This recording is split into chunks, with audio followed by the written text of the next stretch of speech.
Notre secours est dans le nom du Seigneur, qui a fait le ciel et la terre.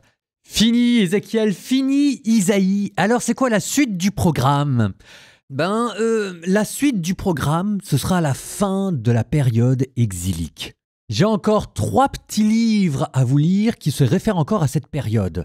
Baruch, Daniel et Esther. Et avec ça, en fait, ça vous fera l'immense arc de la période exilique.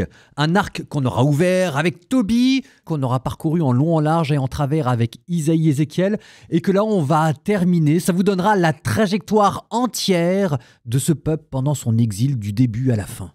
Vous allez voir, ça va être passionnant. Je commence avec le livre de Baruch. Baruch, si jamais je pouvais dire, ce serait quand il n'y en a plus, il y en a encore, Jérémie, suite et fin. En fait, une manière de retourner au prophète Jérémie. Baruch, souvenez-vous, c'était son secrétaire. Ah bah si, quand même, souvenez-vous, Baruch, on a vu que c'était le secrétaire de Jérémie, que c'était lui que Jérémie envoyait au feu pour dénoncer l'injustice dans le temple de Jérusalem. Bon, et ben Baruch, il s'est dit, marre d'être le secrétaire de Jérémie, je vais écrire mon petit livre. Ça vous donne le livre de Baruch qu'on va lire aujourd'hui. Bon, sauf qu'en même temps, je dis ça, mais on a quand même un petit problème avec ce livre-là. On n'est pas sûr qu'il ait été écrit vraiment en fait par Baruch. On a un petit problème de cohérence chronologique. Là, vous allez voir tout de suite, dans le premier verset, on va vous dire que Baruch est parti à Babylone, alors que, de source sûre, dans Jérémie, Baruch est jamais parti à Babylone. Bon, c'est pas très grave, hein. On prête qu'aux riches. En tout cas, ça vous explique pourquoi est-ce que je le mets après Jérémie, après Isaïe, après Ézéchiel.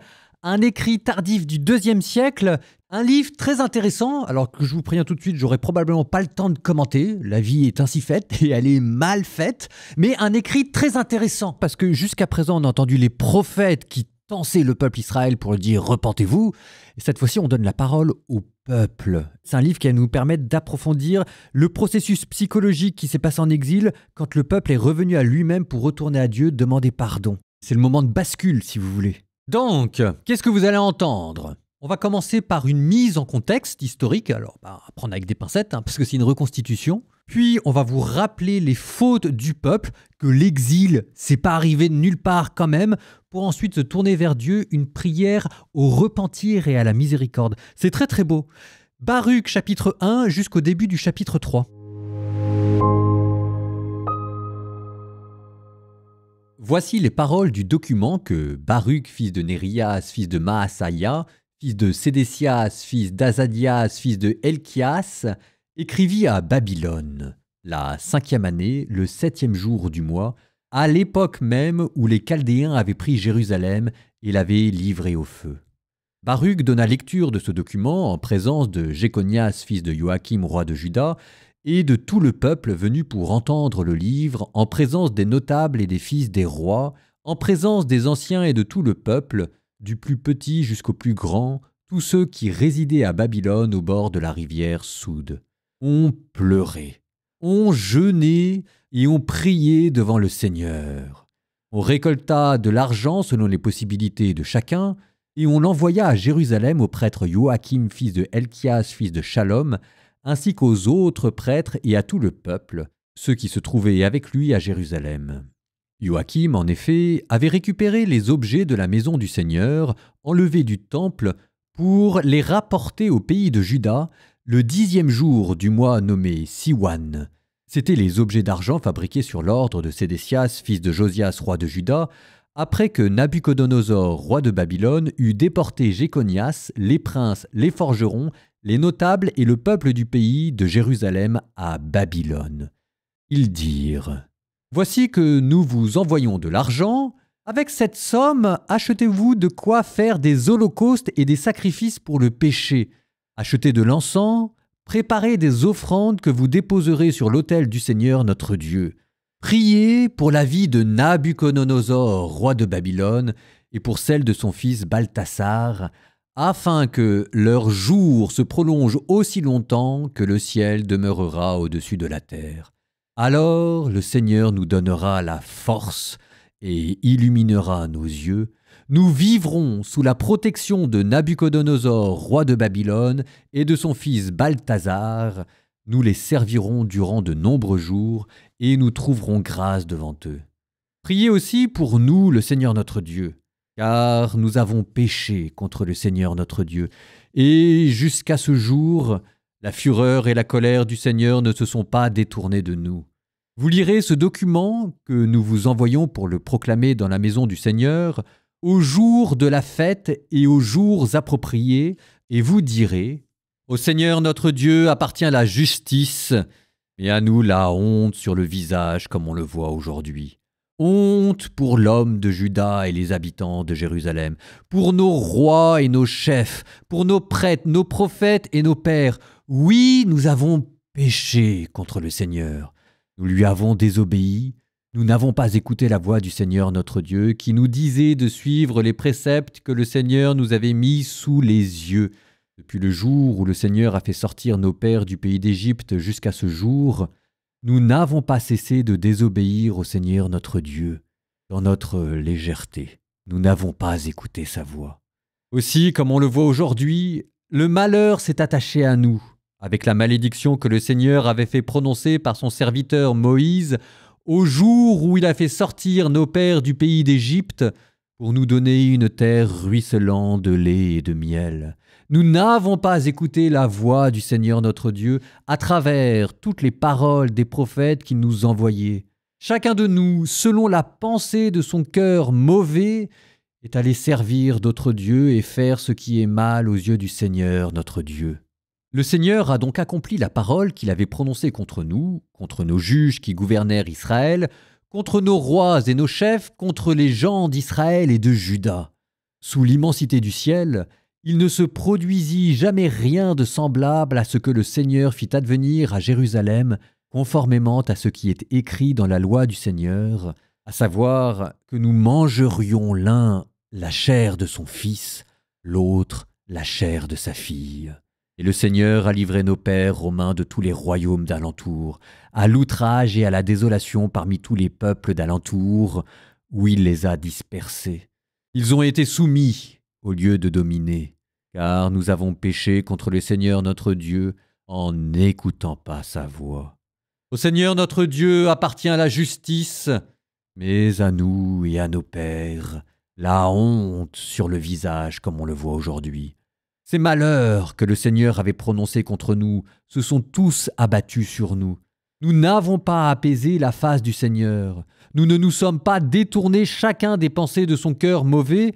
Aussi, dans sa vigilance, le Seigneur a déclenché contre nous ces malheurs. Oui, il est juste, le Seigneur, en tout ce qu'il nous a commandé de faire, mais nous n'avons pas écouté sa voix qui nous disait de suivre les préceptes que le Seigneur nous avait mis sous les yeux. Et maintenant, Seigneur Dieu d'Israël, écoute.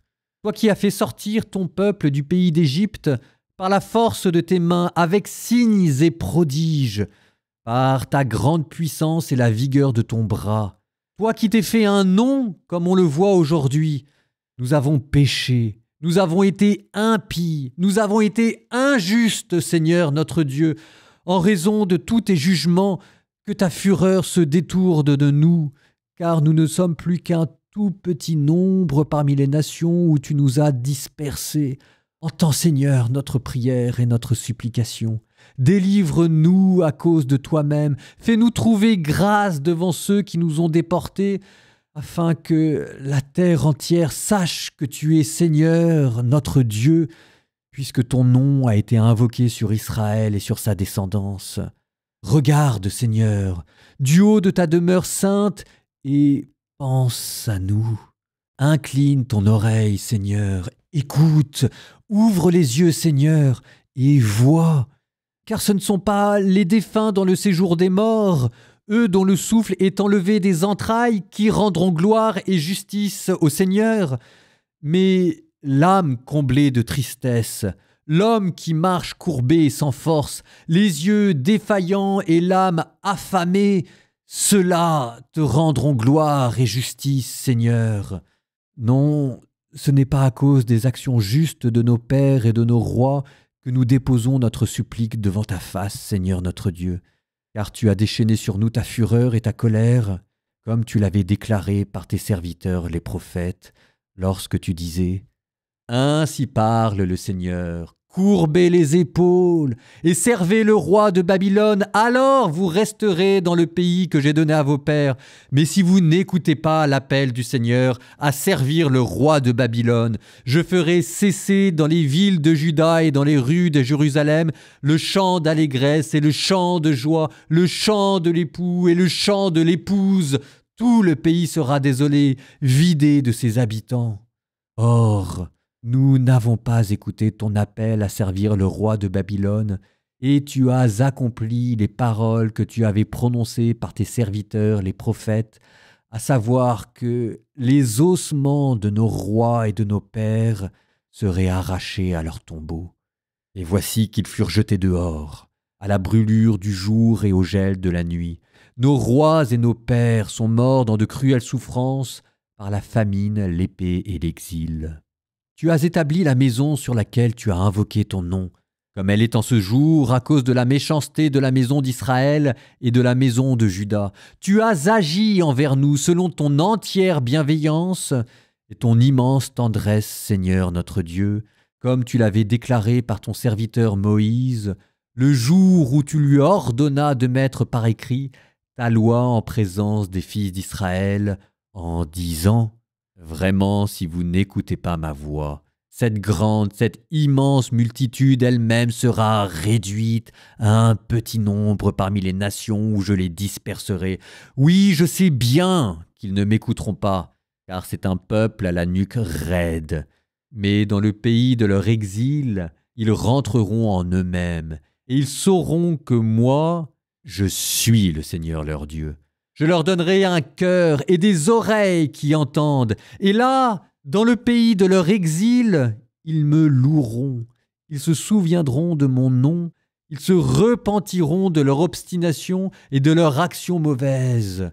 Au souvenir du destin de leur père qui avait péché devant le Seigneur, alors je les ferai revenir dans le lieu que j'ai promis par serment à leur père Abraham, Isaac et Jacob, et ils y seront maîtres. Je les multiplierai, ils ne diminueront plus. J'établirai pour eux une alliance éternelle, je serai leur Dieu, et eux ils seront mon peuple. Jamais plus je ne déplacerai mon peuple Israël loin du pays que je leur ai donné. Seigneur, souverain de l'univers, Dieu d'Israël, une âme angoissée, un esprit découragé crie vers toi. Écoute, Seigneur, et prends pitié, car nous avons péché contre toi. Toi, en effet, tu demeures à jamais, nous sommes à jamais perdus. Seigneur souverain d'Israël, Dieu d'Israël, écoute donc la prière des morts d'Israël, des fils de ceux qui ont péché contre toi, qui n'ont pas écouté la voix du Seigneur leur Dieu, de sorte que les malheurs se sont attachés à nous. Ne te souviens pas des injustices de nos pères, mais souviens-toi en cette heure de ta main et de ton nom. Car tu es le Seigneur notre Dieu, et nous voulons te louer, Seigneur. Oui, c'est pour cela que tu as mis ta crainte en notre cœur, pour que nous invoquions ton nom. Et nous voulons te louer en notre exil, puisque nous avons détourné de notre cœur toute l'injustice de nos pères qui ont péché contre toi. Nous voici aujourd'hui dans cet exil où tu nous as dispersés pour y être objet d'outrage et de malédiction, et pour notre amendement après toutes les fautes de nos pères qui s'étaient éloignés du Seigneur notre Dieu.